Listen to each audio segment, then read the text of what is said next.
바울이 이제 3차 전도 여행을 마치고 예루살렘으로 가려고 합니다. 특이한 점은 바울이 전도팀을 먼저 이렇게 배를 태워 보내고 자신은 65km나 되는 그런 거리를 홀로 걸어가겠다는 것입니다. 13절 말씀. 우리는 앞서 배를 타고 아소에서 바울을 태우려고 그리로 가니 이는 바울이 걸어서 가고자 하여 그렇게 정하여 준 것이라. 누가가 사도행전의 저자인데요. 그동안은 전지적 작가 시점으로 바울을 봤다면 이제는 이 부분은 이제 1인칭 관찰자 시점. 그러니까 바울과 저자가 분리되는 겁니다. 그래서 분리된 채로 바울을 바라보는 것이죠. 그래서 바울이 뭐라고 했냐? 우리에게 이 전도팀들에게 너희가 배를 타고 먼저 가라. 나는 걸어가겠다. 그렇게 바울이 정해줬다는 거죠. 왜 그런지 모릅니다. 혹자는 혼자 전도를 하려고 그런다. 마지막까지 전도를 하기 위해 그렇다라고 하는데 사실 전도를 하려면 효율적으로 전도팀하고 함께하는 게 좋기 때문에 전도를 하기보다 아마도 예상하기로는 모릅니다. 알 수는 없지만 예상하기로는 이제 예루살렘으로 가기로 작정을 했기 때문일 것이다. 그래서 거기서 잡힐 것이고 이제 더 이상 빠져나오지 못할 것이고 죽을 것이기 때문에 그래서 하나님과의 독대하는 시간도 가지고 자신의 인생의 마지막을 정리하고자 함이 아닌가 혼자서 그렇게 예상할 수 있습니다. 그렇게 혼자의 시간을 바울이 가진 후에 다시 전도팀을 만납니다. 14절에서 15절 바울이 아소에서 우리를 만나니 우리가 배에 태우고 미둘레네로 가서 거기서 떠나 이튿날 기오 앞에 오고 그 이튿날 사무에 들르고 또 그 다음날 밀레도에 이르니라. 이게 뭐냐면 계속 바울이 재촉하는 거예요. 하룻밤 자고 또 가자. 하룻밤 자고 또 가자.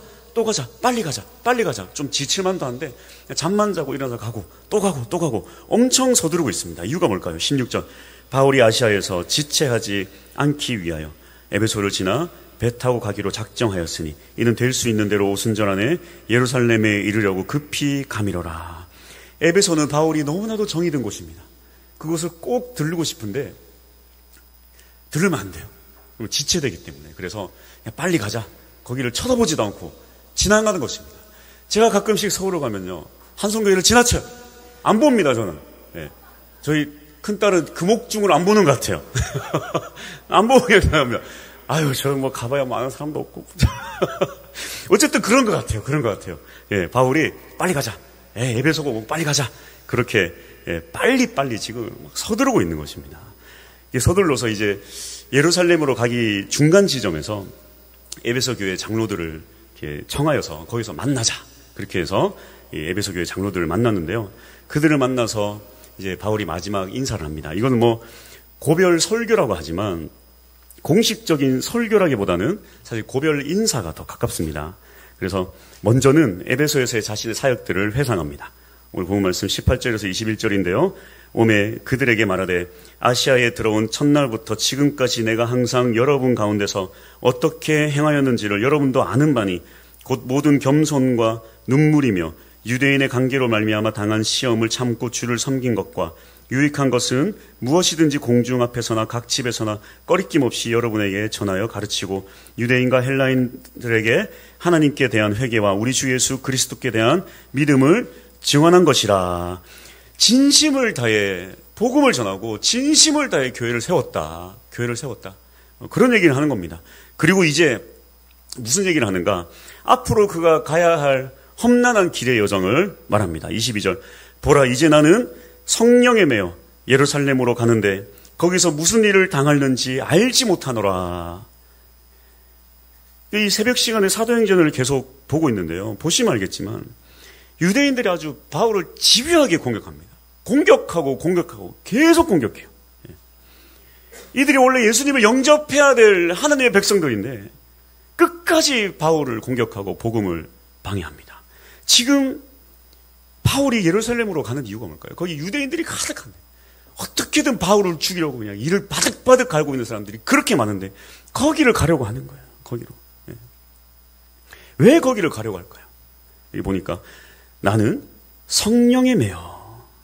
주님이 원하신다는 겁니다. 주님이 거기를 가야 한다고 말하기 때문입니다. 그래서 주님이 뭐라고 합니까? 거기 왜 가야 한다고 말합니까?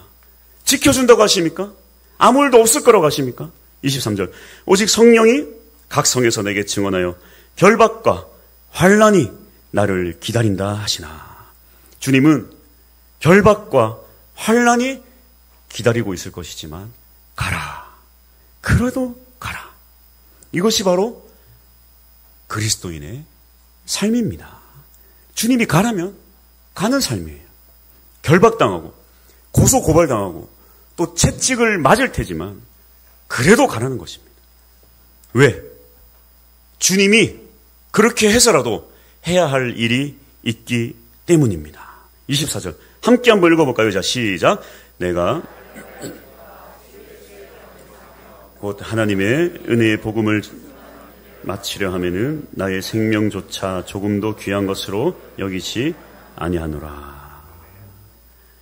죽을 각오를 하고 예루살렘으로 가는 것입니다. 25절 보라 내가 여러분 중에 왕래하며 하나님의 나라를 전파하였으나 이제는 여러분이 다 내 얼굴을 다시 보지 못할 줄 아노라. 이제 나는 간다. 다시 못 볼 거야. 예상치도 못한 환난도 참 어렵지만 이렇게 죽을 것을 미리 알고 환난 당할 것을 미리 알고 가는 길은 더욱더 어렵습니다. 주님 가신 길이 그렇잖아요. 십자가 지실 걸 알고 사람들이 배신할 걸 알고 있지만 그 고통을 다 알면서도 그 길을 걸으신 것입니다. 이 예수쟁이들에게 가장 큰 고통을 준 바울이 이제 예수님께서 걸어가신 그 길을 가려고 하고 있는 것입니다. 참으로 안타까웠던 것은 하나님을 선택받은 민족, 이 유대인들이 왜 이렇게 복음을 가장 심하게 방해하고 또 바울을 이렇게 집요하게 공격하는 그런 복음의 방해꾼들이 되었을까요? 바울의 사역 내내 아주 집요하게 방해했습니다. 가장 큰 고통을 준 부류들이 바로 이 유대인들입니다. 얼마나 유대인들이 바울을 괴롭혔는지 사실 바울이요 고린도에서 사역하면서 막 아주 치를 떱니다. 유대인들 떠나버리고 내가 이제 더 이상 유대인들하고 내가 사역을 안 하겠다.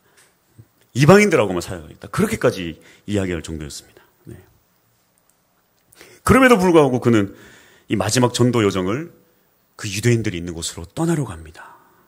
결국 그곳에 유대인들이 기다리고 있었고 그들의 손에 붙잡혀서 고난을 당하게 되고 그렇게 그는 마지막 길을 떠납니다.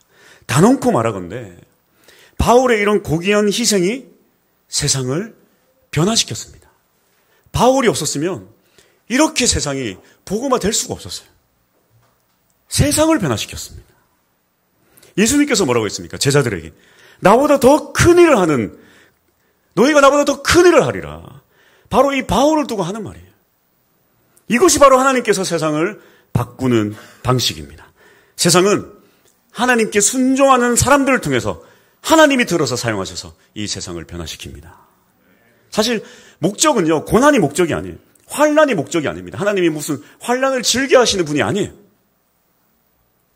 왜 우리에게 고난이 있는가? 왜 우리에게 환난이 있는가? 이 세상에 복된 소식을 전해야 되는데 하나님의 나라가 세워져야 되는데 그러기 위해서 만약에 환난이 불가피하다면 혹시 목숨까지라도 필요하다면 그렇게 해서라도 그 희생을 감내해서라도 하나님 나라로 변화시키고자 하는 게 바로 하나님의 뜻이라는 것입니다.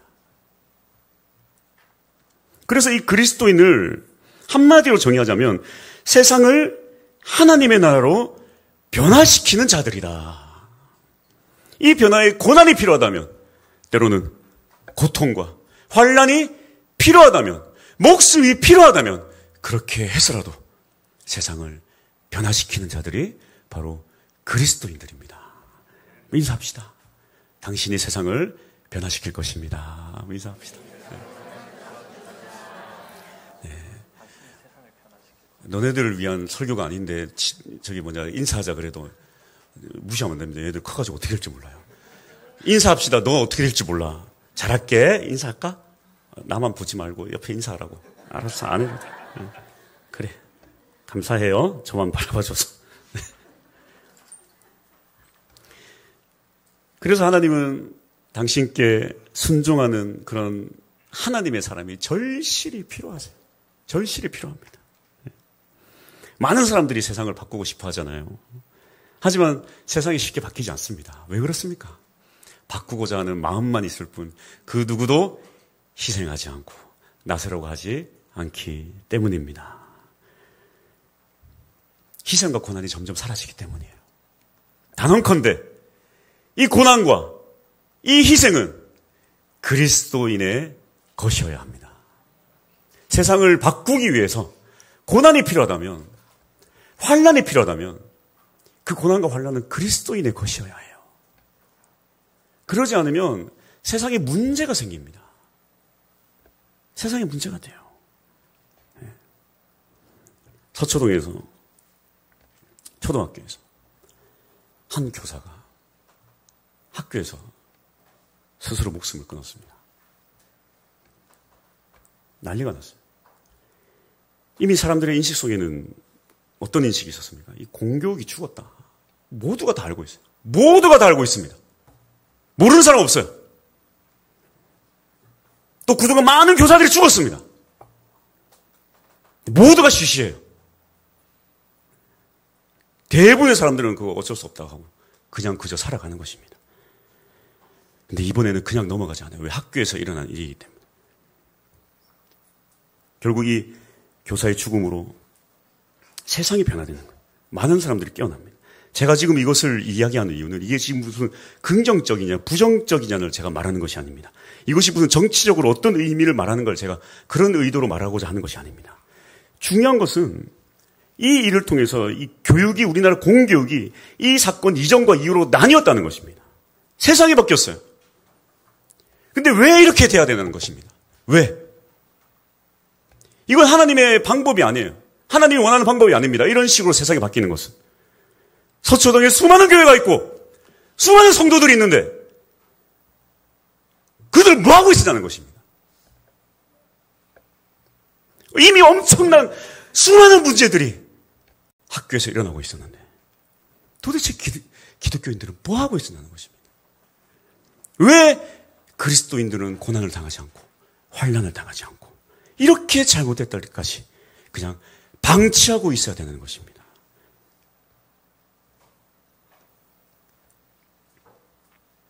오히려 가해자가 아니면 그나마 천만 다행일지도 몰라요. 수많은 가해자들 중에 주일 예배를 드리고 새벽에 나와서 자기 가족과 자기 자식을 위해서 기도하는 사람이 없겠습니까? 세상을 변화시키기커녕 세상을 병들게 만드는 자들이 과연 믿는 자들 중에 없을까요? 사회가 병들어가고 있는데 고난받아야 할 그리스도인이 도대체 어디 갔냐는 것입니다. 성도가 고난받지 않으면 세상은 병들어갑니다.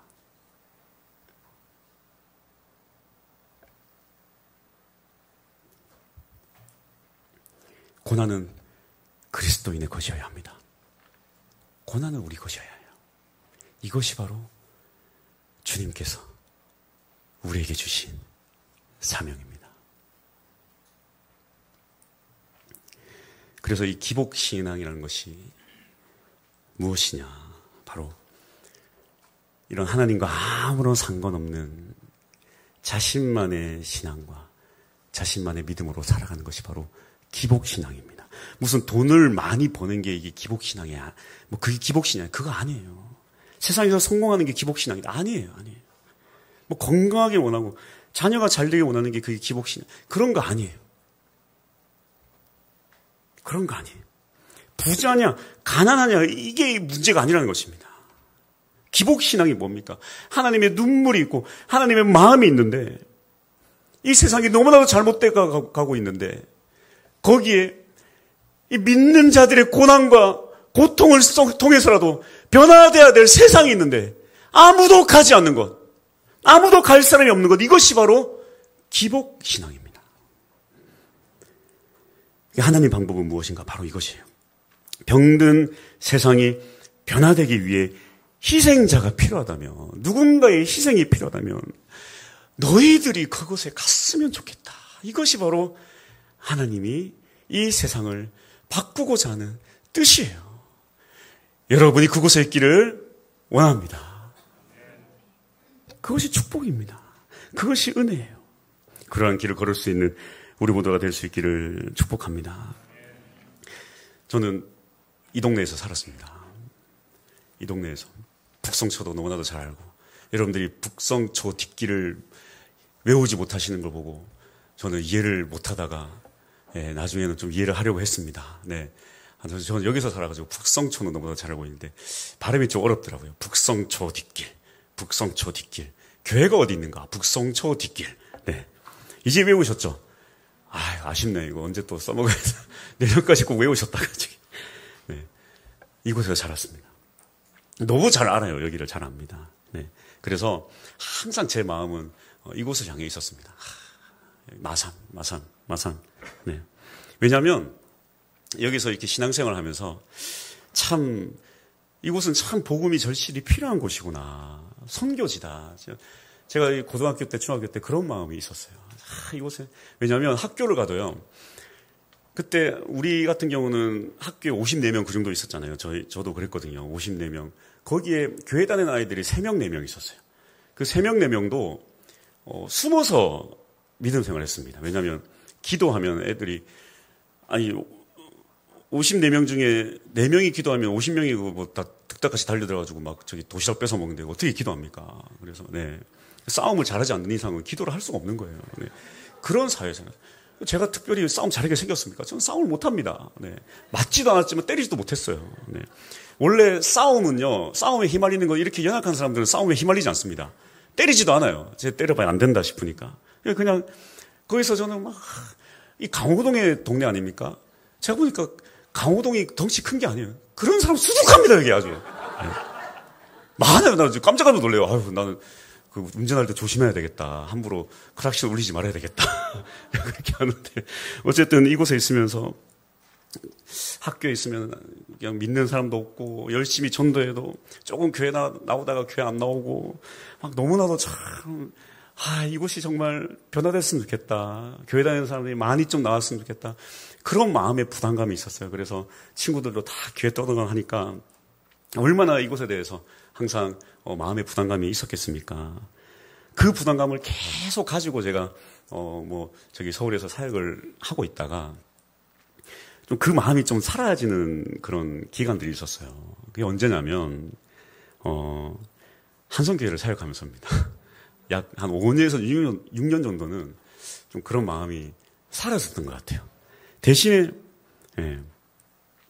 좀 다른 마음이 좀 자라나기 시작했죠. 제가 처음에 이렇게 한성교회를 갔는데 제가 보니까 저는 우리 박영 목사님하고 좀 전혀 다른 인생을 살았더라고요. 우리 목사님은 큰 교회만 있었다 그랬잖아요. 저는 조그만 교회만 있었거든요. 맨날 조금 20명 교회, 30명 교회, 개척교회 맨날 그런 교회 있다가 그다음에 마지막 한성교회 가게 마지막에는 700명 교회. 제게도 너무나도 큰 교회였어요. 700명 너무 크다. 어마어마하게 크다. 어이구 크다. 그런데 세상에 한성교회를 가니까 우와 너무 큰 거예요. 너무 대단한 거예요.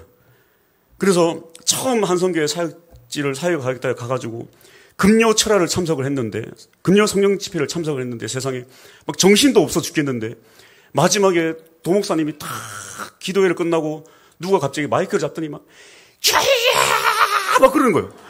난 너무 적응이 안 되는 거야. 주야 아버지야 그 박명호 목사님 그 강조사님 때 모르시죠? 아시는 분 아실 거예요. 대단했습니다. 예. 그래가지고 나중에 그 마이크가 저한테 왔거든요.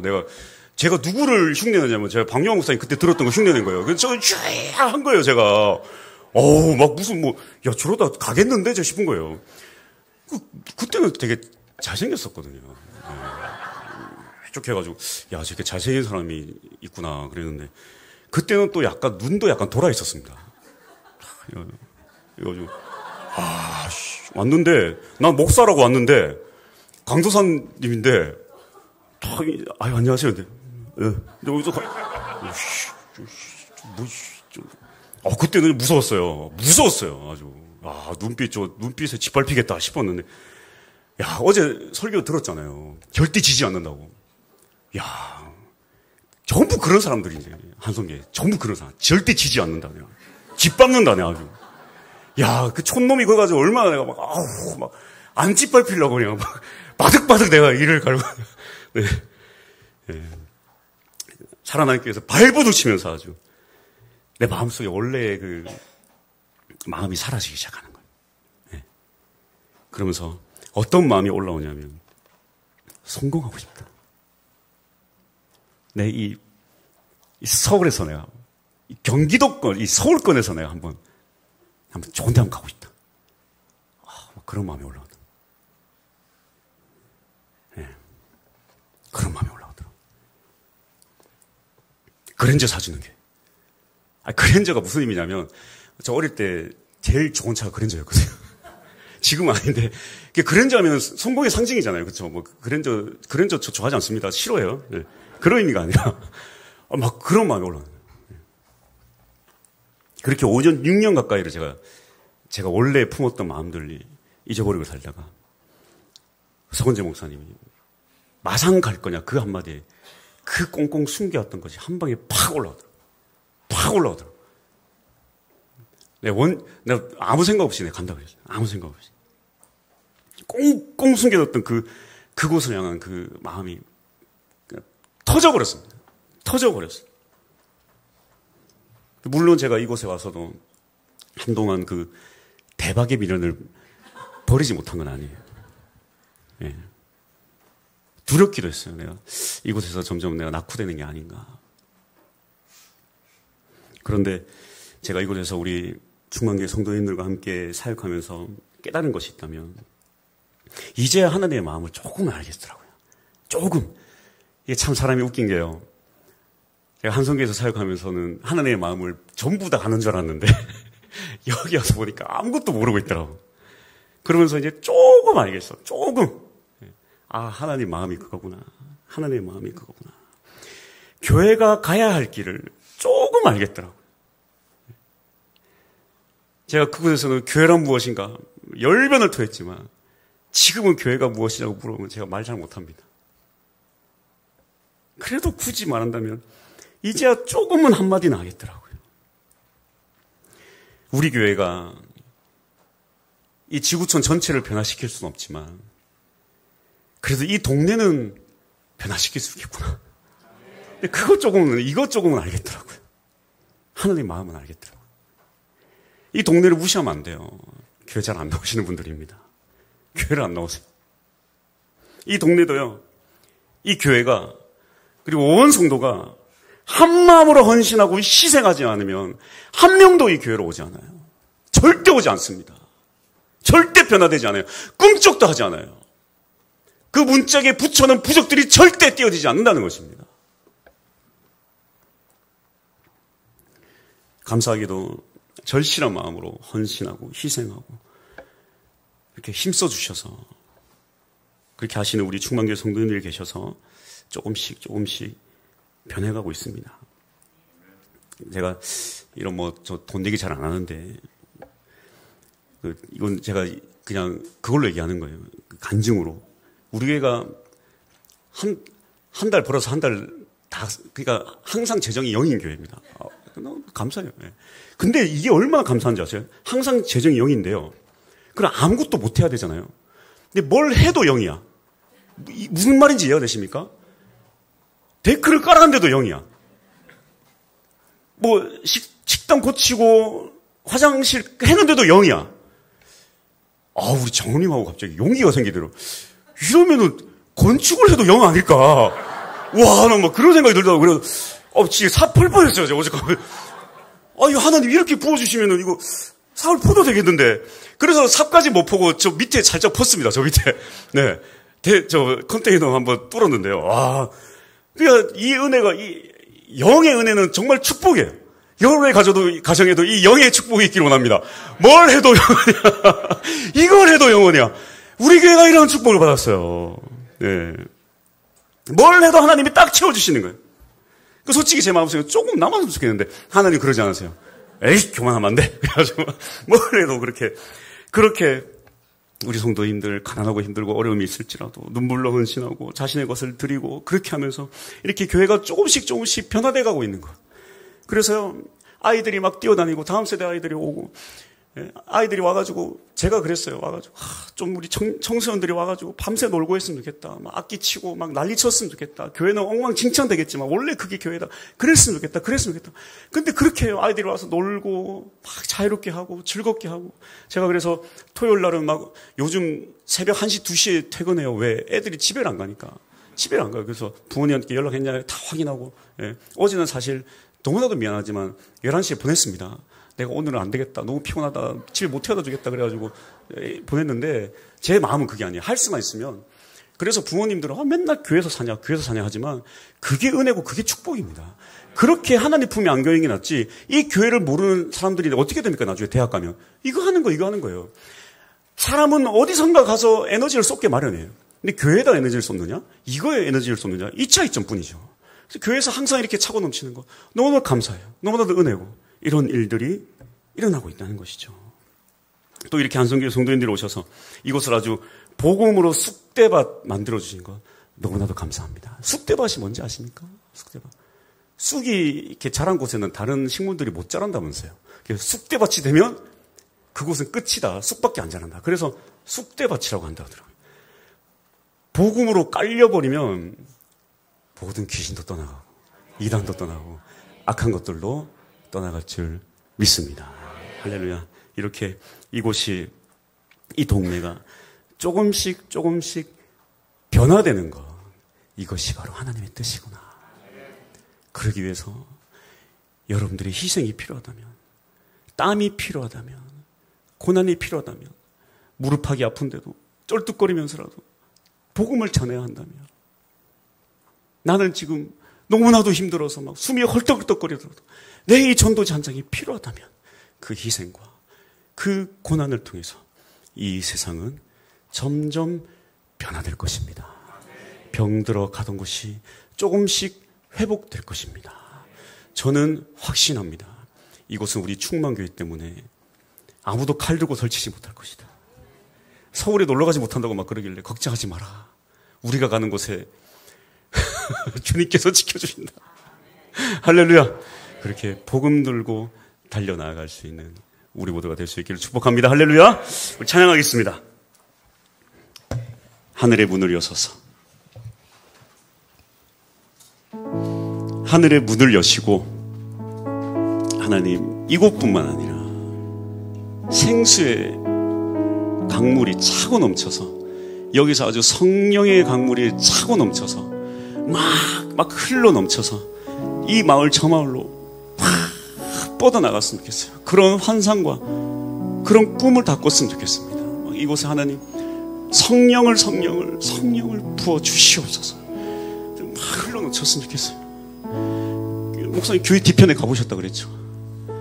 이거는 교회가 있는 곳에 저런 곳이 있으면 안 돼요. 이게 무슨 말인지 이해되시죠? 어떻게 교회가 있는데 어떻게 영적으로 맞지 않는 그런 두렵고 무섭고 그런 소외된 곳이 있어야 되는가?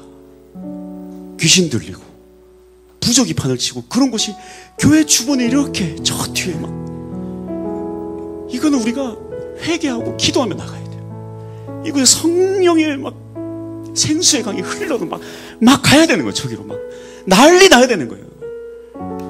사람들이 느껴야 되는 거예요. 막. 그런 교회가 될 수 있기를 축복합니다. 그런 교회가 되게 기도해 주십시오. 그리고 소망하십시오. 그래서 이곳이 아주 생수의 강물로 흘러넘치게 하소서. 죽음만 바라보며 살아가는 영혼들이 이제 나는 오늘 간다 하는 그 사람들이 나는 이제 영원한 생명을 얻는다. 영원한 생명으로 살아간다. 그렇게 소망을 하며 살아갈 수 있는 그런 생명의 강이 차고 넘치는 교회가 되게 하여 주시옵소서. 이렇게 우리 한번 찬양을 나갑시다.